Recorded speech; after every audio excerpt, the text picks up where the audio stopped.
Salut. Eh bien, j'espère que tu vas bien. On va faire une courte vidéo aujourd'hui. C'est pas la peine de traîner longtemps sur la discussion par rapport à la grossophobie. D'ailleurs, il y a beaucoup d'erreurs qui ont été dites. Et elles continueront certainement d'être dites sur Combini par des personnes qui ont une certaine obésité, qui sont dans le déni, qui ont du mal à accepter leur poids. On va faire très, très rapide. Il y a quelques temps, c'est vrai que Thibaut Echappe s'occupe de la santé des gens, adore le sport et autres, et il avait fait une vidéo en reprenant le concept des États-Unis, sachant que, de ce qu'il disait, c'était qu'il fallait te bouger, d'aller un peu à la salle de sport. Là où moi, effectivement, je vais à la salle de sport, il y a des personnes qui sont grosses, d'autres qui sont obèses. D'accord? Et ça me dérange pas de les voir s'entraîner. C'est bien plaisant dans le milieu social d'avoir des personnes différentes, parce qu'on est différents. D'accord? Tu vas pas à la salle de sport parce que tu as des abdos. Tu y vas aussi parce que tu as besoin de t'entraîner, tu as besoin de te faire plaisir.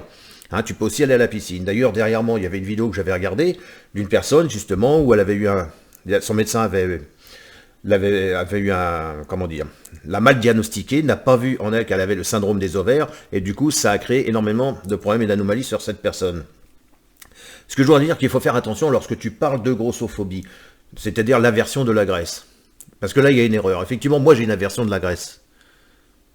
Mais pas de la personne. D'accord?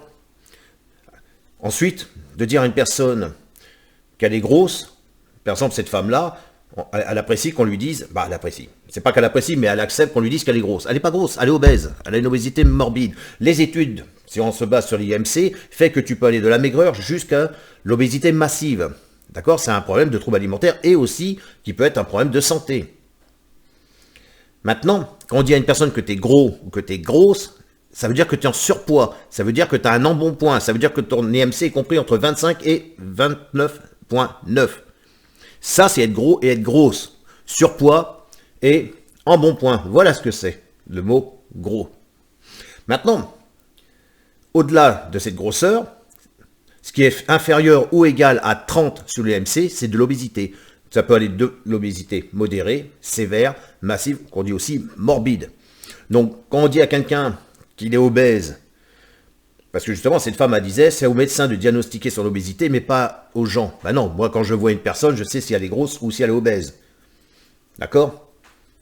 C'est lié, l'indice de la masse corporelle permet de donner une explication. C'est ton interprétation.